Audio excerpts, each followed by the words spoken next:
সুন্নাত নয় শুধু দাওয়াতের মেহমান, সুন্নাত নয় শুধু খাওয়া শেষে মধুপান, আর কিছু সুন্নাত আছে তুমি জানো কি? জানলেও জীবনে কখনো তা মানো কি? জানলেও জীবনে কখনো তা মানো কি? আল্লাহ ছাড়া কাহার কাছে মাথা নত করা যাবে না। সেজদা পাওয়ার মালিক কে? মাজার কি সেজদার জায়গা না জিয়ারতের জায়গা? আরো বড় করে বলুন, জিয়ারত করা কি হারাম না সুন্নাত? তাহলে জিয়ারতকে পূজার সঙ্গে তুলনা করলেন কেন? কেন তুলনা করলেন? এগুলো সীমালঙ্ঘন কথা, এগুলো গুনার কথা। কখনো নবীর সুন্নাত হারাম হতে পারে না। কথা বলেন ঠিক কি না বলেন? এই সমস্ত কথাগুলো বলে বলে প্রশাসনকে ভার করে, রাষ্ট্রযন্ত্রকে ভার করে যে এই গ্রুপটা, এই সুফিবাদী মানুষগুলো, তরিকাপন্থী মানুষগুলো, মাজার পূজারী, এই টেক দিয়ে দিয়ে আমাদেরকে রাষ্ট্রের গুরুত্বপূর্ণ জায়গা থেকে দূরে সরায় রাখা হয়েছে। আমি পরিষ্কার ভাষা বলতে চাই, রাষ্ট্রযন্ত্রের গুরুত্বপূর্ণ ধর্মীয় সিদ্ধান্ত নিতে গেলে 75% সুফিবাদী সুন্নি জনতা ছাড়া এই দেশে কোনো সিদ্ধান্ত হতে পারে না। আল্লাহ বলছেন, যারা ভালো কাজ করবে তাদেরকে তোমরা সহযোগিতা করো। সিদ্ধান্ত কি মোল্লার না আল্লাহ? আরো বড় করে, সিদ্ধান্ত কি মোল্লার না আল্লাহ? আল্লাহর সিদ্ধান্ত আমরা মানতে চাই কি চাই না? আল্লাহ রাব্বুল আলামিন বলছেন এভাবে, ওয়া তাআবানু আলাল বিররি ওয়াত তাকওয়া ওয়া লা তাআবানু আলাল ইসমি ওয়াল উদওয়ান। আল্লাহ রাব্বুল আলামিন বলেন, যারা নেকের কাজ করবে, যারা ভালো কাজ করবে, ওই কাজের মানুষগুলোকে তোমরা সাহায্য করো। আর যারা আল্লাহকে ভয় করবে তোমরা তাদেরকে সহযোগিতা করো। আজকে মাহফিলে যারা এসেছেন নিঃসন্দেহে ভালো কাজ করেছেন। আজকের মাহফিলে যারা টাকা দিয়ে সহযোগিতা করেছেন নিঃসন্দেহে ভালো কাজ করেছেন। আজকের মাহফিলটা বাস্তবায়নের জন্য পিছনে যারা কাজ করেছেন, প্রশাসন সহকারী, তারা ভালো কাজ করেছেন। আপনারা জবান খুলে বলুন, ভালো কাজের সহযোগিতা করার জন্য কে বলেছেন? এরপরে বলছেন, যাদের অন্তরে আল্লাহর ভয় থাকবে। আল্লাহর ভয় কি জানেন তো আপনারা? আল্লাহর ভয় মানে হলো যারা গুনাহ করার সময় চিন্তা করে কেউ দেখে না, দেখে কে? এইরকম আল্লাহকে ভয় করে যারা গুনার কাজ ছেড়ে দেয়, আল্লাহ রাব্বুল আলামিন বলেন, ওয়ালিমান খাফা মাকামা রাব্বিহি জান্নাতান। আল্লাহ রাব্বুল আলামিন বলেন, আমি আল্লাহকে ভয় কইরা যারা গুনার কাজ ছেড়ে দিবে, আমি আল্লাহ রাব্বুল আলামিন তাদেরকে একটা জান্নাত দিব না, তাদেরকে দুইটা জান্নাত দিয়ে দিব। আল্লাহু আকবার বলেন না? জান্নাত দেওয়ার মালিক কে? দুনিয়াতে অনেকে জান্নাতের টিকিট বেচে, এটা চলবো? এটা পাবলিকে খাইবো? এটা তাহিরিরা খাইবো? জাহিরিরা খাইবো? এগুলোকে সুন্নি জনতা খায়। জান্নাত দেওয়ার মালিক কে? ওয়া বাশশিরিল্লাযীনা আমানু ওয়া আমিলুস সালিহাতি আন্না লাহুম জান্নাতিন তাজরি মিন তাহতিহাল আনহার।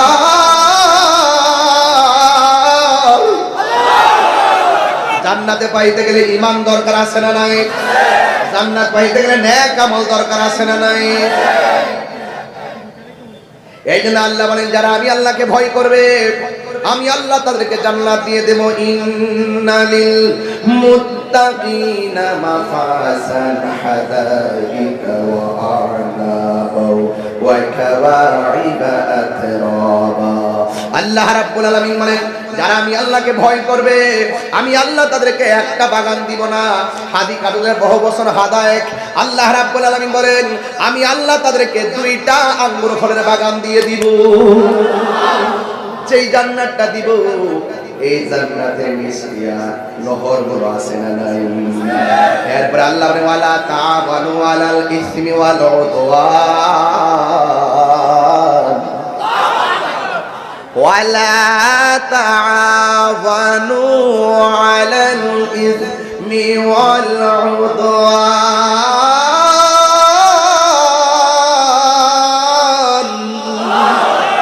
আল্লাহ বলে যারা গুনার কাজ করবে এদেরকে সহযোগিতা করা যাবে না, যারা সীমা লঙ্ঘন করবে এদেরকে সহযোগিতা করা যাবে না, যারা জ্যান্ত একটা মানুষ মারা যাওয়ার পরে কবরে দেওয়ার পর 14 দিন পরে কবর থেকে তুললা যেই মুসলমান ওই লাশের গায়ের মধ্যে আগুন ধরায় দেয়, এটা সীমা লঙ্ঘন। আল্লাহ বলে ওয়ালা তাআওয়ানু আলাল ইসমি ওয়াল উদওয়ান, যারা সীমা লঙ্ঘন করে এদেরকে সহযোগিতা করা যাবে না। ঠিক কিনা বলে? আপনারা বলো ঠিক কিনা বলে?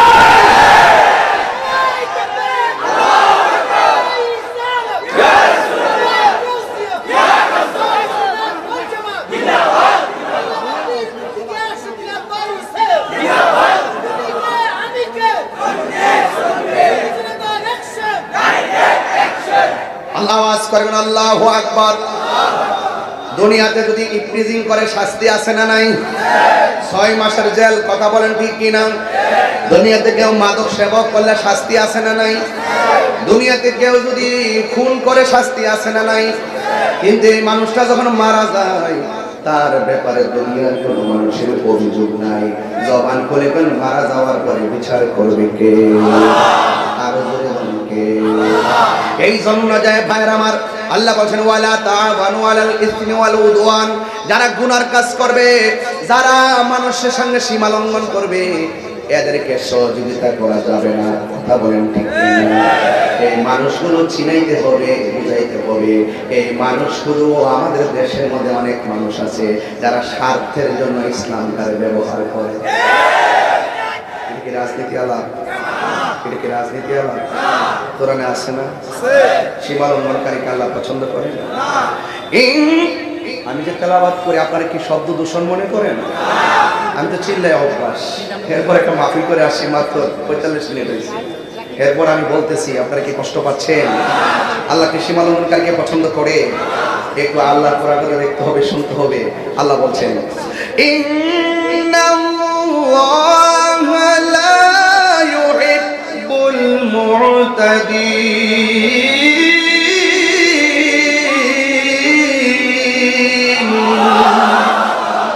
আল্লাহ রাব্বুল আলামিন সীমা লঙ্ঘনকারীকে পছন্দ করে। এই জন্য সীমা লঙ্ঘন করা যাবে, গুনার কাজ করা যাবে। এই জন্য গুনার কাজ যদি করেন হিসাব আছে না নাই? আরো বড় করে হিসাব আছে না নাই? এই জন্য আপনাদের সবাইকে সোচ্চার থাকতে হবে।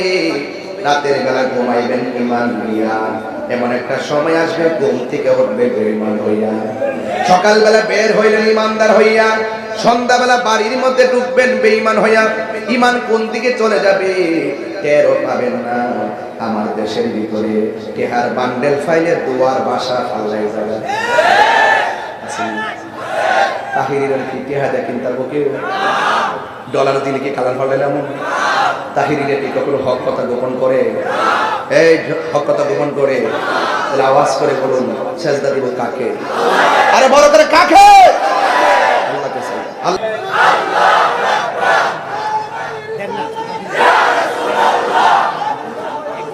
জিন্দাবাদ জিন্দাবাদ জিন্দাবাদ জিন্দাবাদ।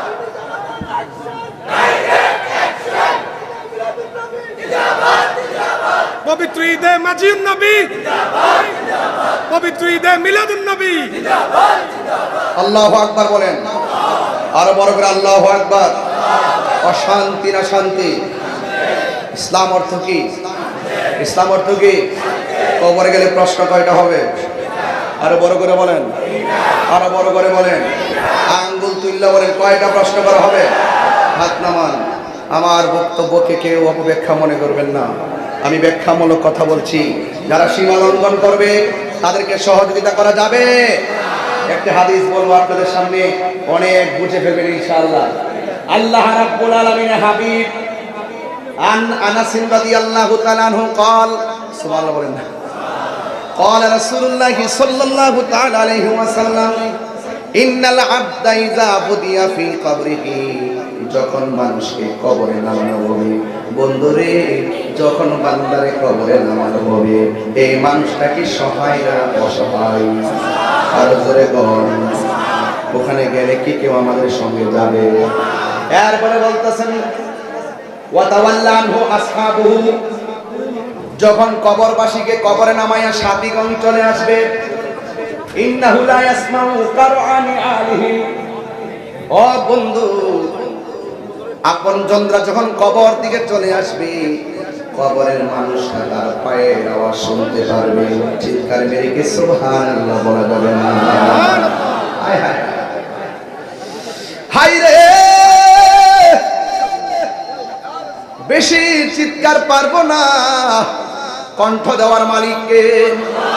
হাজার হাজার মানুষ, কত সুন্দর বাঁশি, একটা বাঁশির সঙ্গে আরেকটা বাঁশির সুর মিলে না। কথা বলেন ঠিক কিনা? এই জন্য আল্লাহ রাব্বুল আলামিন হাবিব সাল্লাল্লাহু আলাইহি ওয়াসাল্লাম বলেন, ইন্নাল আবদা ইযা বুদিয়া ফি কবরিহি, যখন বান্দাকে কবরের মধ্যে নামানো হবে, ওয়া তাওয়াল্লা আনহু আসহাবু, যখন আপনজন তার শেষ বিদায় দিয়ে কবর দিয়ে চলে আসবে, ইন্নাহু লা ইয়াসমাউ কারআনি আলিহিম, ওই কবরবাসীটা আপনজনদের পায়ের আওয়াজ শুনবে। ও বন্ধুরে, বন্ধুরে, ও বাবা, শুধু তাই নয়, আতাহু মালাকানে, দুইজন ফেরেশতা তখন কবরে নামবে। পাইয়া কওদানিহি, এরপরে কবরবাসীরা কিল্লা বসাবে, কাফনের কাপড়ের বানগুলো খুলবে এবং শরীরের বানগুলোকে বাস থেকে ছড়াইয়া কবরের মধ্যে তারে বসাবে।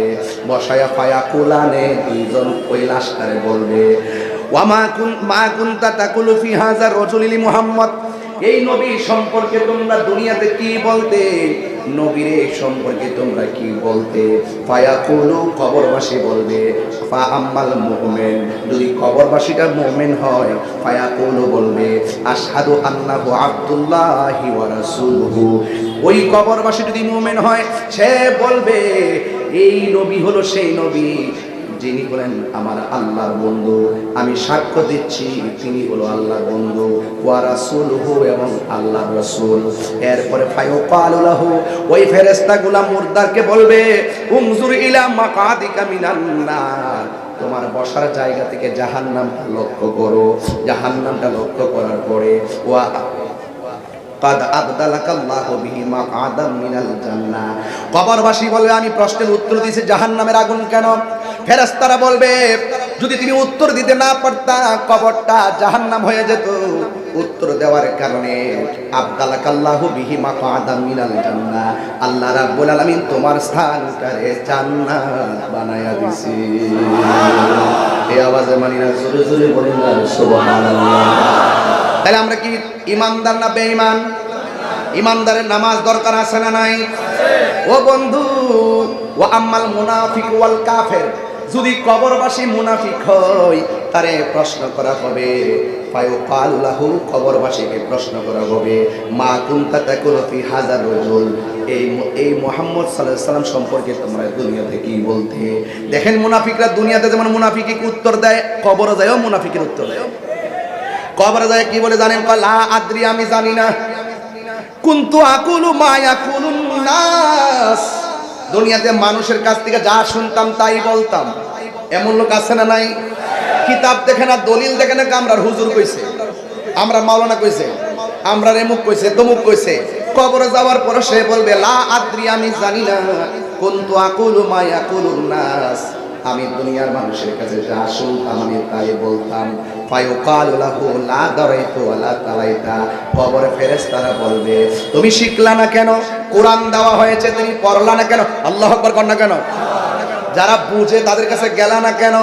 এরপরে বলা হয়েছে, যখন সে উত্তর দিতে পারবে না, তখন কি করবে শুনেন। কয় ওয়ায়ুদরাবু বিমা তারিকি মিন হাদিদিন দরবাতান ফায়াসিহু সাইহাতান ইয়াসমাউহা মাইয়ালিহি গায়রা সাকালাইন। এরপরে মুনাফিক যখন উত্তর দিতে পারবে না, তখন হাতুড়িওয়ালা একজন ফেরেশতা কবরের মধ্যে নামবে, আর চোখ দিয়ে কোনো কিছু দেখবে না রে আমার কুমিল্লার বাবা। তার কান দিয়া ফেরেশতারা কোনো কিছু শুনবে না। হাতুড়ি নিয়ে এমন ভাবে কবরবাসীর আঘাত করবে, মুনাফিকরা এমন ভাবে আঘাত করবে, আর কাফেররা এমন ভাবে হাতুড়ি নিয়ে আঘাত করবে, 70 গজ মাটির নিচে নিয়ে ঢুকাইয়া দিব। গায়রা সাকালাইন, দুইটা প্রাণী আওয়াজ শুনবে না। গরু কবরের কান্নার আওয়াজ শুনবে, ছাগল কবরের কান্নার আওয়াজ শুনবে, প্রাণীগুলো কবরের কান্নার আওয়াজ শুনবে, দুইটা প্রাণী কান্নার আওয়াজ শুনবে না। বলছে গায়রা সাকালাইন, সাকালাইন মানে হলো একটা জিন জাতি আর একটা মানুষ জাতি। এই দুইটা প্রাণী কবরের আযাবের আওয়াজ শুনবে না কেন? ওয়া মা খালাকুতুল জিন্না ওয়াল ইনসা ইল্লা লিয়াবুদুন।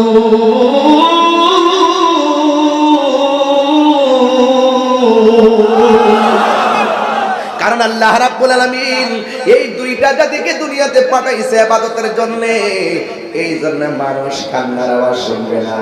কিন্তু আমার বড় কষ্ট লাগে, আমার ভাই এখানে আছেন, আমার ভাই উবদাতুল বাড়ি আবু ভাই আছেন, ওনার যদি যৌবন কাটে, ওনার যদি কিশোর বয়সের কথা বলি, ওনার একটা প্রশ্ন করবো, ভাই কবরে কয়টা প্রশ্ন করা হবে? ভাইয়া বলবেন 3টা। 1 নম্বর প্রশ্ন, মার রাব্বুকা। শুনছেন না?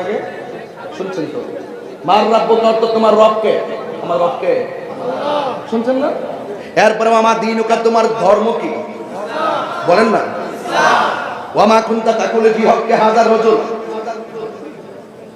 এই যে হাদিসটা নিয়ে আসছে, সহিহ হাদিস, এবং হাদিসটার মান হলো হাদিস মুতাওয়াতির। এই হাদিসটা অস্বীকার করলে কাফের হবে। সেখানে প্রশ্ন করা হবে, ওয়া মা কুনতা তাকুলু ফি হাযার রাজুল মুহাম্মদ, নবী সম্পর্কে দুনিয়াতে তুমি কি বলতে, নবী সম্পর্কে কি ধারণা করতে? প্রশ্ন করা হবে তোমার নবীকে, নবী সম্পর্কে কি বলতে? আর আমার দেশের কিছু মানুষ ওয়াজে উঠে বলে কবরে নাকি 3টা প্রশ্ন করা হবে। এর মধ্যে একটা হলো ওয়ামা দীনুকা। আমি প্রশ্ন করছি, উত্তর দেন। ওয়ামা দীনুকা, বলেন ওয়ামা দীনুকা। এটা ওয়ামা দীনুকা মানে কি? তোমার ধর্ম কি? জোরে, তোমার ধর্ম কি? এখন কিছু লোক বাইরে এসে বাইরে আসবো, কবরে 2 নম্বর প্রশ্ন হবে আমার দীনুকা। এটা অর্থ হলো তোমার দলের নাম কি? এটা কি ব্যবসা না?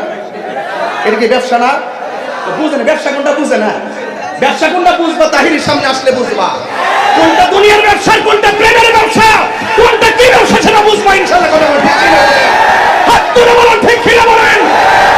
অন্তত পক্ষে তাহিরকে যাই বলো, ইসলাম নিয়ে হবে ব্যাখ্যা করার সুযোগ কাউকে দেওয়া হবে না। কথা বলেন ঠিক কিনা বলেন। নারে তাকবীর, নারে রিসালাত, নারে পাক পাঞ্জাত, নারে হায়দারি, পবিত্র ঈদে মাজিউন নবী, পবিত্র ঈদে মাজিউন নবী, পবিত্র ঈদে মিলাদুন নবী, শাহপুর দরবার শরীফ। ওয়ামা দীনুকা অর্থ কি? তোমার ধর্ম কি? আপনানি ওয়াজ করে ওয়ামা দীনুকা, কবর অনেকে 3টা প্রশ্ন হবে, রাজনীতির প্রশ্ন। হ্যাঁ, 3টা প্রশ্ন রাজনীতির হবে। তোমার দলের নাম কি? তাই এটা কি অপব্যাখ্যা না ভাই? অপব্যাখ্যা না? এইভাবে মানুষকে প্রতারণা করবেন না। যেহেতু আমরা ধর্ম নিয়ে কাজ করি, ধর্মের অসঙ্গতি যেখানে হবে সেখানে আমরা রুখে দাঁড়াবো। এই আপনারা কেউ দেশ আসবেন, কেউ যাবে, এটাই স্বাভাবিক। কিন্তু ধর্ম এটা এমন একটি জায়গা, এটা শান্তির বার্তা দেয়। এই দেশে হিন্দু মুসলমান পাশাপাশি তারা তাদের পূজা করছে, আমরা আমাদের মাহফিল করছি, নামাজ পড়ছি, তারা তাদেরটা করবে, আমি আমারটা করব। তারা তাদেরটা যেভাবে করে সুন্দর হয় সেটাই করবে। আমি প্রয়োজন তাদেরকে নিরাপত্তার জন্য আমরা আমাদের জায়গা থেকে সিকিউর করব। কিন্তু এই নয় যে আপনি ওখানে গিয়ে বলবেন রোজার পূজা এক কথা। হিন্দুরা তো বলে না এই কথা যে আমাদের রোজা আমাদের এক কতই, এক পিটার ও পিঠ, এগুলো বলে। এগুলো কিন্তু বলবে না, সাবধান। এগুলো বলে আমাদের এই প্রজন্ম ধর্ম থেকে ছিটকে যাবে। কথা বলেন ঠিক কিনা বলেন? এরা প্রতারিত হবে। এই সমস্ত বিষয়গুলো আমাদের মুসলমানের জলাঞ্জলি, মুসলমানদের অস্তিত্বের জলাঞ্জলি দেয়। কথা বলেন ঠিক কিনা বলেন? এইভাবে কথা বলবেন। আমি নিষেধ করলাম, যারা যেটা জানেন না সেটা বলবেন না। যদি জানতে চান, যিনি জানেন তার কাছে যান। কথা বলেন ঠিক কিনা? আমাদের ধর্মের নাম কি? আরো বড় করে, ধর্মের নাম কি? 32টা দাঁতের ভিতরে জিহ্বাটা যেমন নিরাপদ, আমরা মুসলমানদের কাছে অন্য ধর্মের মানুষগুলো তার চাইতে বেশি নিরাপদ থাকতে হবে। দ্যাটস রিয়েলিটি এবং দ্যাটস ইসলাম। এটাই ইসলাম, এটাই বাস্তব। কথা বলেন ঠিক কিনা? এটাই সত্য। কিন্তু অন্য কোনো ধর্মের মানুষের উপরে কোনো জুলুম করা যাবে, কোনো কিছু চাপিয়ে দেওয়া যাবে, তাদের কোনো ক্ষতি করা যাবে? আপনার কাজ ধর্মের দাওয়াত দেওয়া। কথা বলেন ঠিক কিনা বলেন?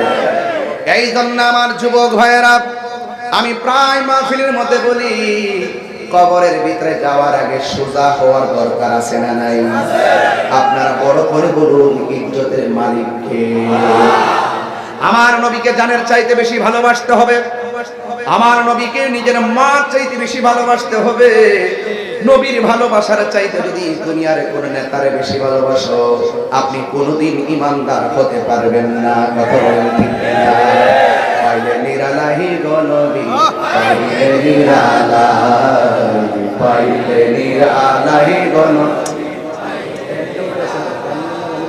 আরে দুই কদমে চোখাবো, দুই কদমে চরণে ধুলি মাকে বগাই, পাইলে নিরালাই গনরি, পাইলে নিরালাই। আমার নবী নূরের নবী, আমার নবী জিন্দা নবী, বলো আমার নবী, আমার নবী জিন্দা নবী। দয়া করে থাই নবী, মরণের বেলায় বলো না, দয়া করে মরণের বেলায়, পাইলে নিরালাই গো নবী, পাইলে নিরালাই, পাইলে নিরালাই গো নবী, পাইলে নিরালাই। দুই কদমে চুমুখাবো, দুই কদমে চুমুখাবো, চরণে ধুলি মাকে বগাই, পাইলে নিরালাই গো নবী, পাইলে নিরালাই। কঠিন হাসরের দিনে কে তোরাবে নবী বিনে। ওই দিন দেখলাম এক মাওলানা সাহেব বলতেছে, হাসরের মাঠে নবী সুপারিশ করবো, দূরের কথা নবীর জানলই নাকি ঠেলা ঠেলি। এই কথা বললে কি সাধারণ, আমি কেন, আমি তো হুজুর না, একটা রিক্সাওয়ালা তো মানত না। এতে করবো যে আমরা নামাজ যাই ফুরি না ফুরি, নবী ছাড়া হাসরের মাঠে কোনো গতি, নবীর সুপারিশ আমরা চাই কি চাই না? আবার কি বলে জানেন, কয় নবী নাকি হাসরের মাঠে বলবে, আমার নেকের পাল্লা ভারী হয় নাকি বদের পাল্লা ভারী হয়? নবী নাকি নিজের গুনার জন্য নিজেই নাকি পেরেশানি থাকে। আর বড় করে কেন নাউজুবিল্লাহ। তো এই কথাগুলো যখন আমি তুলে ধরি, তখন অনেকে মনে করেন আমি উগ্রতা ছড়াই, উস্কানি দেই, আমি বিভিন্ন কথা বলি। একটা লোক যদি অন্যায় করে, তার প্রতিবাদ করা না হলে তার অন্যায়টা সঠিক হয়ে যায়। কথা বলেন ঠিক কিনা? এই জন্য আমরা ওই অন্যায়কারীকে প্রশ্রয় দিব না। যারা ভালো কথা বলে তাকে সহযোগিতা করব, যারা সীমা লঙ্ঘন করে আমরা তাদেরকে সহযোগিতা করব। এই জন্য আমি বলতেছি, সবাই বলেন, কে তোরাবে নবী বিনে, বলো কঠিন হাসরের দিনে, কে তোরাবে নবী বিনে। দয়া করে তাই গো নবী, হাসরের বেলায় বলো না, দয়া করে নবী, হাসরের বেলায়, পাইলে নিরালাই গো নবী, পাইলে নিরালাই, পাইলে নিরালাই গো নবী, পাইলে নিরালাই। বলো না, দুই কদমে চুমু খাবো, দুই কদমে চুমু খাবো, চরণে ধুলি মাকে বগাই, পাইলে নিরালাই গো নবী, পাইলে নিরালাই। একদিন স্বপ্নে দেখলে যাবে, সব গুনাহ জড়িয়া পড়ে। একদিন স্বপ্নে দেখলে সব গুনাহ জড়িয়া পড়ে। দয়া করে তাই গো নবী, নিদানের বেলায় বলো না, দয়া করে নবী, নিদানের বেলায়, পাইলে নিরালাই গো নবী, পাইলে নিরালাই, পাইলে নিরালাই গো নবী, পাইলে নিরালাই। সুরে সুরে কি আল্লাহু আকবার বলা যাবে না? ওই কবরে যাওয়ার আগে নামাজের দরকার আছে না নাই? আর বড় করে বলো আছে না নাই? আল্লাহ রাব্বুল আলামিন আমাদেরকে দুনিয়াতে পাঠাইছেন একমাত্র আল্লাহর গোলামি করার জন্য। আর আমার নবীকে জানের চাইতে বেশি ভালোবাসতে হবে। নবীরে ভালোবাসার সিস্টেম যদি বুঝতে চান, সাহাবারা নবীকে কেমনে ভালোবাসছে ওই দেশে যাওয়া লাগবে। ওই দেশের নাম কাম দেশ না, ওই দেশের নাম হইল প্রেম দেশ। ঠিক কিনা বলেন? সাহাবীরা নবীরে কেমন ভাবে ভালোবাসছে? জীবনের চাইতে বেশি না কম? আরো বড় করে, বেশি না কম? বেশি ভালোবাসছে। কেমন? আমার নবী বলে, সাহাবী হকের জন্য যুদ্ধের ময়দানে যাওয়া লাগবে। এবার আমার নবী সাহাবীর হাতের মধ্যে তলোয়ার দিয়ে দিলেন, কই তুমি যুদ্ধের ময়দানে যাইবা, তুমি যদি শহীদ হয়ে যাও তোমার পরে সে পতাকাটা হাতে নিবে, তুমি যদি শহীদ হয়ে যাও সে পতাকাটা হাতের মধ্যে নিবে। তিনজনকে সেনাপতি বানাইয়া আল্লাহর হাবিব একটা যুদ্ধের ময়দানে ছেড়ে দিয়েছেন। তারা কি যুদ্ধের ময়দান থেকে পলায়ন করেছে? আমার দেশের মধ্যে সকালবেলা জিহাদের কথা কই, রাতের বেলা ডলার খায়, আছে না নাই? টেহা দিলে বাজান। আমি যে কি দেখতেছি বাজান, আমি ভিতরগত ভাবে যে কত কিছু জানি বাজান। কেমনে কেমনে কেমনে কেমনে কারা কেমনে কেমনে সিস্টেম করে আলগা উলগা হইতেছে এবং কত ধরনের তাইল বেতাল যে করতেছে। মানে মাওলানারা ধর্ম যারা গবেষণা করে তারা যে এত প্রকার ভিতরগত ভাবে যে এত মুনাফিক হইতে পারে আমি ভাবছি না। আমার কয় হুজুর এখন আপাতত একটু সিস্টেমে ওয়াজ করে দেশের পরিস্থিতি ভালো না। আমি বুঝছি, আমি এটা বুঝছি। হ্যাঁ কত এই আবু ভাই দেশের আমি বুঝছেন না? মাশাআল্লাহ আপনি তো 200-300 বছর বাঁচবেন। যখন আপনি একটু একমত ওয়াজ করেন আমারও তো চিন্তা ভাবনা করার দরকার নেই। কারণ হক কথা বলে যদি আবু ভাই হলো কালকে বলে যায় আমার কোনো দুঃখ নাই। কোন কথা কয়? কোন কথা কয়? কোন কথা বলে? হক কথা বলে। তখন আপনি জানেন না যদি সত্যটা গোপন করে রাত্রেবেলা যদি কোন কিছু দেয় লাগে। ও মৌলবী শব্দে সকালবেলা রং আরেকটা ধরছে। এটা কি করে? আবার নিজের মধ্যে একটা গ্রুপ আছে, এক গ্রুপে 3 ভাগ।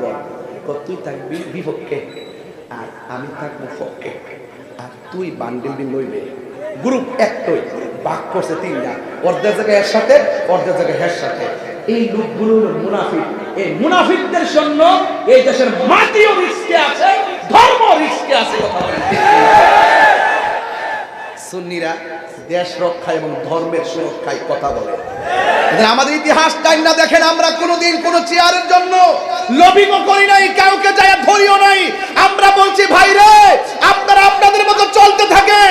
এই দেশের ইঞ্চে ইঞ্চে মাটি নিয়ে যদি কোনো ষড়যন্ত্র হয়, ধর্ম মদিনাওয়ালার সেই প্রেমের ধর্মকে নিয়ে যদি কেউ অপব্যাখ্যা করে আমাদের ধর্মের সুরক্ষার জায়গাকে কলুষিত করতে চায়, তাদেরকে চেক দিয়ে রেখে আপনারা 100 বছর থাকেন। প্রয়োজন আমরা কাজে লাগাই। আমরা দ্বারা আমরা পারি আর না পারি কিন্তু আপনার ক্ষতি করতে আমরা যাই করি না করি দেশের ক্ষতি করব না, ধর্মের ক্ষতি করব না। এই দেশে 53 বছর পর এরপরে আইসাও আমরা প্রমাণ করতে সক্ষম হয়েছি যে কি সবাই তো মৌলবী। এই গ্রুপটারা ভালো মনে হইরে সারা জীবন কারেন্টে চলছিল। এরা দিলুম ভিতরে থেকে চা বিস্কুট খা, সুযোগ পাইলে দি ফানুস সাহেবের মতো আবার ফোনা দিয়া সুবল মারে সিগন্যালের কে বাইসা বাইসা কিন্তু সিগন্যালের কে কিছু লোক আছে, সবাই না কিছু লোক আছে পাগল হেফাগল। আরে বলে হেফাগল, এই পাগল কি গলা আগুন লাগে? আগুন লাগতো না তো? সুস্থ মানুষের কাজ কি? এই পাগলটা একটু দূরে রাখা। ওই আরেকটা পাগল, আরেকটা পাগল এই কোটা একটু কমাই দে রে বাবা, বাইরে বেরিয়ে করতেছে, বিল্ডিং আছে তো একটু এই কোটা কমাই রাখ। একটা পাগল গত 5 দিন আমার মাথা রাফরা নষ্ট হয়েছিল। সে বলতেছে নবীজির স্ত্রী মুমিনদের মা খাদিজাতুল কুবরা রাদিয়াল্লাহু তাআলা আনহা জীবনে নাকি নামাজ পড়ে নাই, রোজা রাখে নাই, জীবনে নাকি পর্দাই করে নাই। অবশ্য উনি কিন্তু বড় হুজুর, উনিও ওনার নামটা কি? এই সুন্দর একটা কথা বলছেন। আমি তাদের হাইকমান্ড বলে দিয়েছি যে এগুলো একটু সামলান বাবা রে, এগুলো কি করেন একটু সামলান। নবী আপনি যদি আপনি যদি সরাসরি কোরআন সুন্নাহর বাহিরে কথা বলেন আমরা কি ছেড়ে দিব? আমরা তো এই দেশ নিয়ে আছি, আমরা অন্য দেশ নিয়ে নাই। আপনি আপনার মতো চলেন, কিন্তু আপনি যখন কোনো অপব্যাখ্যা করবেন আমরা আপনাকে ধরব। এই যে দেখেন একটা হাদিস আমি কালকে বাইর করছি, আউয়ালু মান সাল্লামা আন নবী সাল্লাল্লাহু আলাইহি সাল্লাম খাদিজাতুল কুবরা রাদিয়াল্লাহু তাআলা আনহা, সুম্মা আলী ইবনে আবি তালিব রাদিয়াল্লাহু আনহু, সুম্মা জাফর রাদিয়াল্লাহু তাআলা আনহু। হযরতে যায়েদ ইবনে হারিসা বলতেছেন, আউয়ালু মান সাল্লামা আন নবী সাল্লাল্লাহু আলাইহি সাল্লাম, নবীর সাথে পৃথিবীতে সর্বপ্রথম যে মহিলাটা নামাজ পড়ছে ওই মহিলাটা হলো মা খাদিজা। সুবহানাল্লাহ। এরপরে কেডা? ওয়া আলী ইবনে আবি তালিব রাদিয়াল্লাহু তাআলা আনহু। সুবহানাল্লাহ বলবেন না? এরপরে কেডা? ওয়া জাফর রাদিয়াল্লাহু তাআলা আনহু।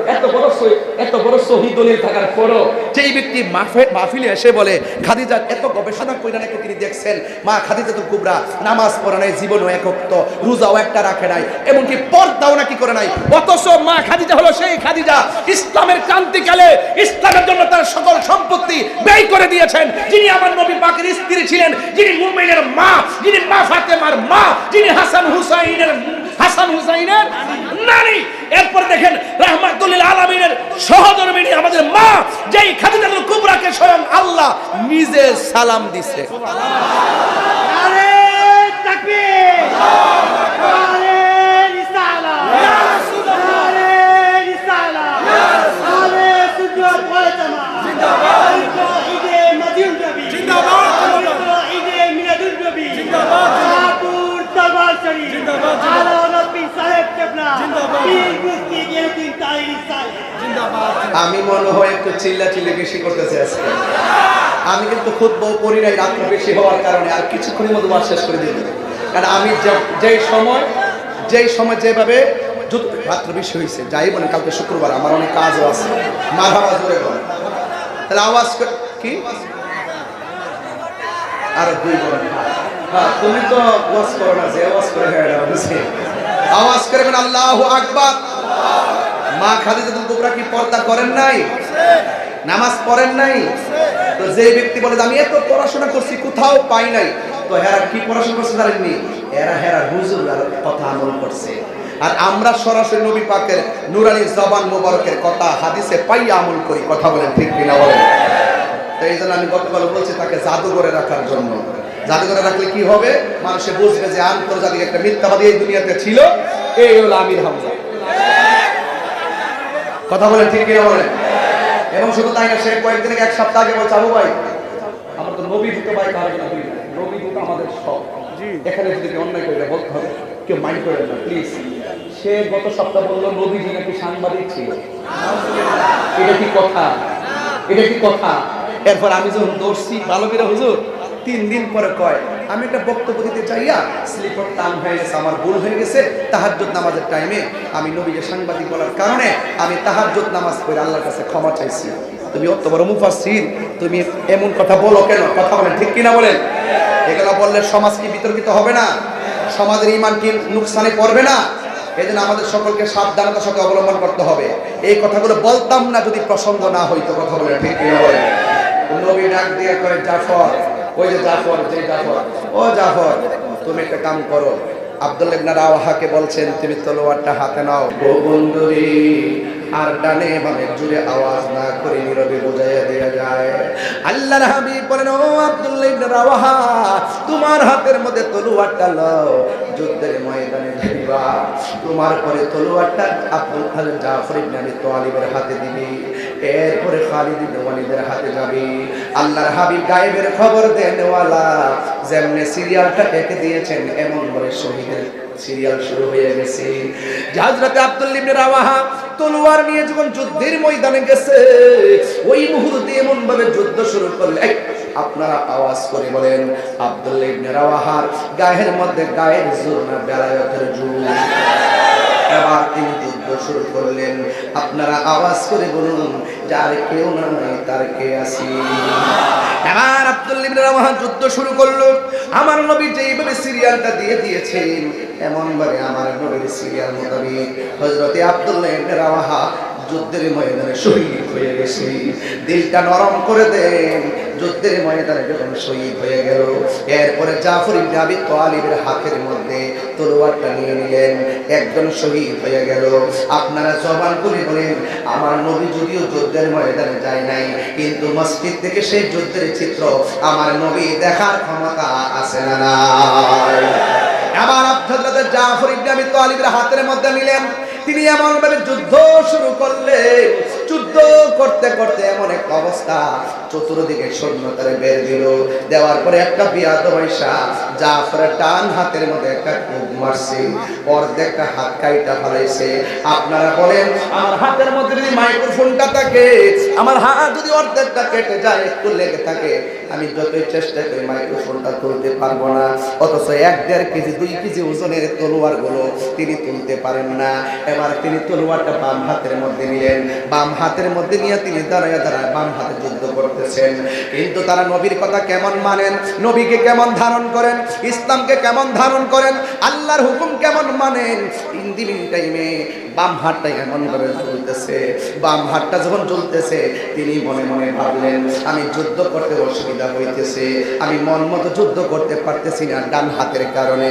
বন্ধুরে বন্ধুরে, ও বাবা, এবার ডান হাতটা নড়চড় করে ডান হাতটারে নিজের পায়ের নিচে ফালাইয়া টান দিয়া ডান হাতটারে ছিঁড়া ফালাইছে। ইসলামের জন্য প্রথম হাতটা কোরবানি দিয়া দিছে। এরপরে বাম হাতের মধ্যে তলোয়ারটা নিয়ে যুদ্ধ করে গো, একটা বিয়াদব বাম হাতের মধ্যে এমন জোরে একটা কোপ মারছে, কোপ দেওয়ার পরে বাম হাতটা কেটে ফেলে দিল। এবার তলোয়ারটা মাটির মধ্যে পড়ে গেল, দাঁত দিয়া কামড় দিয়া তলোয়ারের মাথার মধ্যে কইরা তলোয়ারটা নিয়ে সোজা হইয়া দাঁড়ায় গেছে। দুই হাত দিয়া দর দর করে রক্ত ঝরে রে আমার কুমিল্লার বাবা। ইন দি মিন টাইমে দাঁত দিয়া তিনি তলোয়ারটা ঘুরাইতে থাকে। আল্লাহু আকবার জোরে বললে আমার আল্লাহ খুশি হয়ে যাবে। হাই রে, বিয়াদবরা চোখের মধ্যে আঘাত করলো, বুকের মধ্যে আঘাত করলো, করতে করতে মাটির মধ্যে ফেলে দিল। হঠাৎ করে আমার আল্লাহর হাবিব বলতেছেন, তোমরা জানো নি আমার জাফর যুদ্ধের ময়দানে শহীদ হয়ে গেছে, আমার জাফর যুদ্ধের ময়দানে শহীদ হয়ে গেছে। তোমরা জানো নি আমার জাফর কি করুণ ভাবে শহীদ হয়েছে, ডান হাত কেটে ফেলেছে, টান দিয়া ডান হাতটারে ছিঁড়া বাম হাতের মধ্যে তলোয়ারটা নিয়ে গেছে, বাম হাতটারে কেটে ফেলেছে, তলোয়ারটারে কামড় দিয়া দাগ দিয়া ধরছে। ও আমার যুবক ভাইয়েরারি, ও মুরব্বী আব্বারা, ও পর্দার মা বোনেরা, এলাকার গণ্যমান্য ব্যক্তি বলবে একটু খেয়াল দেন রে বাবা। ও বন্ধু, আমার নবী বলে, ও পৃথিবীর মানুষ, তোমরা জানো নি আমার জাফর দুনিয়াতে হাত কুরবানি দিছে, নিজের জীবনটারে কুরবানি দিয়া দিছে। তোমরা জানো নি আমার জাফরের দাম আল্লাহ কত বাড়াইবো। আমার নবী আপনার নবীকে সাহাবায়ে কেরাম বলেন, ইয়া রাসূলুল্লাহ, নবী গো, ও মায়ের নবী কেমন বাড়াবে?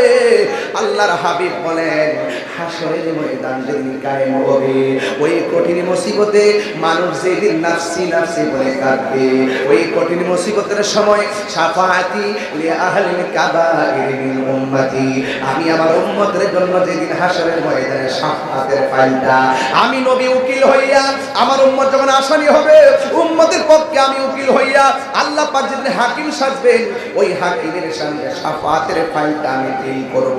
ওই কঠিন মুসিবতের সময় আমি আল্লাহর পক্ষ থেকে শাফাআত করার পরে আমি যখন সুপারিশ করব, আল্লাহ আমার সুপারিশ যখন গ্রহণ করবেন, আমি সব উম্মতগুলোকে বেছে বেছে আলগা আলগা করব।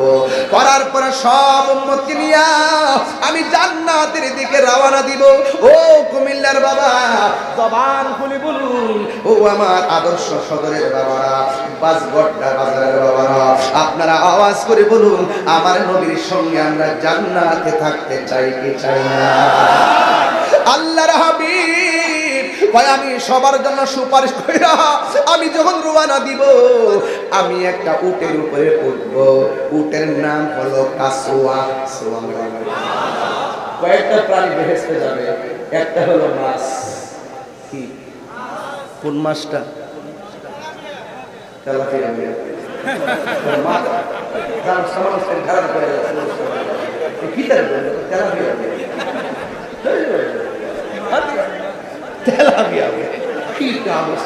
সামনে বলছে মারাবা পাগল আছে বক্তরা খুব শক্ত, এই জন্য শাসন করি, প্রয়োজনে সে আবার ইসলামের জন্য রক্ত দিতে রাজি আছে। দেখে তেলাপিয়া পুরো ওয়াজটা দিছে একবারে বাংলাদেশের উঠে প্রাণ দয়ালে রে গৃহস্থেরা দলে দলে হাঁস মুরগি কতই পালে, সন্ধ্যা হলে ডাক দিয়া লয় ঘরে, যার যত পালিত ছিল সকলরে তো ঘরে নিল, আমি একা রইলাম অন্ধকারে প্রাণ দয়ালে রে, সন্ধ্যা হইল ডাকি দিলে না মরে। আর হে নিছে তেলাপিয়া হ্যাঁ বুঝছে না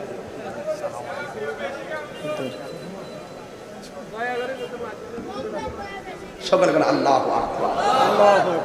তাইলে আপনারা বলেন যে এই মাছটা জান্নাতে যাবে, এই মাছটা হলো সেই মাছ যেই মাছটা আমার ইউনুস নবীরে বক্ষণ করেছিল। কথা বলেন ঠিক কিনা?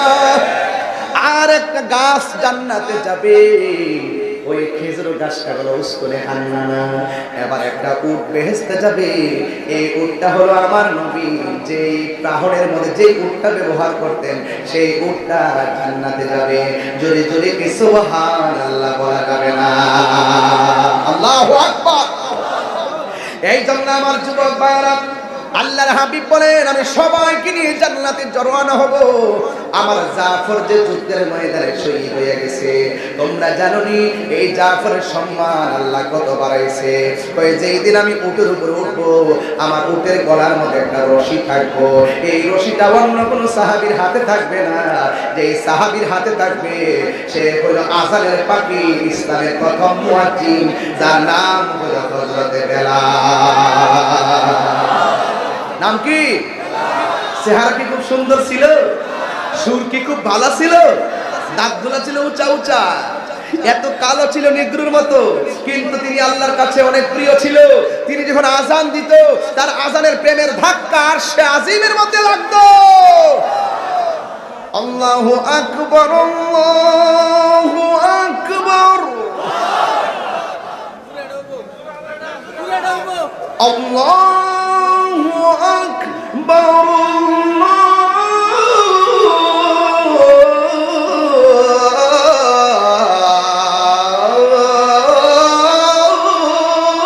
আল্লাহু আকবার।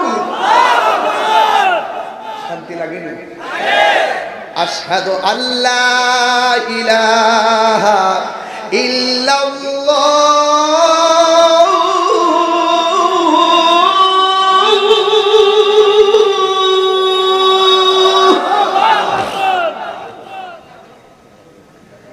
আশহাদু আল্লা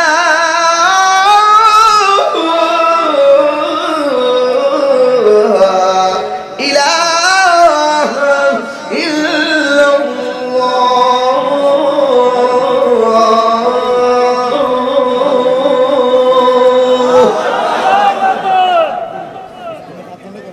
আজানটা কি শান্তি লাগে? আরো বড় করে শান্তি লাগে? আজানের ভিতরে আল্লাহ নামের পাশে নবীর নাম আছে না নাই? কালিমার মধ্যে আল্লাহ নামের পাশে নবীর নাম আছে না নাই? জান্নাতের গেটে আল্লাহ নামের পাশে নবীর নাম আছে না নাই? বেহেশতের গেটে গেটে আল্লাহ নামের পাশে নবীর নাম আছে না নাই? বুরদের চোখের মনির মধ্যে এক পাশে আল্লাহ আর এক পাশে নবীর নাম আছে না নাই? যারা বলে কালিমা আল্লাহর নামের পাশে নবীর নাম লেখা যাবে না, যারা বলে লা ইলাহা ইল্লাল্লাহ মুহাম্মাদুর রাসূলুল্লাহ পাশাপাশি লেখলে শিরিক হয়ে যাবে, ওরা আসলে শিরিকের মর্ম বুঝে না, ওরা আসলে শিরিকের ব্যাখ্যা বুঝে না। আমরা লা ইলাহা ইল্লাল্লাহ মুহাম্মাদুর রাসূলুল্লাহ আল্লাহ নামের পাশে নবীর নাম লিখে শিরিক করি না, বরং আমাদের মহব্বত আমরা নবীর উসিলায় আল্লাহর সঙ্গে পীড়িত করি। বুঝেন না? আল্লাহর হাবিব বলতেছেন হাসরের মাঠে আমি যাব উটের উপরে, উটের রশি থাকবে কার হাতে? কথা কয় না, কথা কয় না, কার হাতে?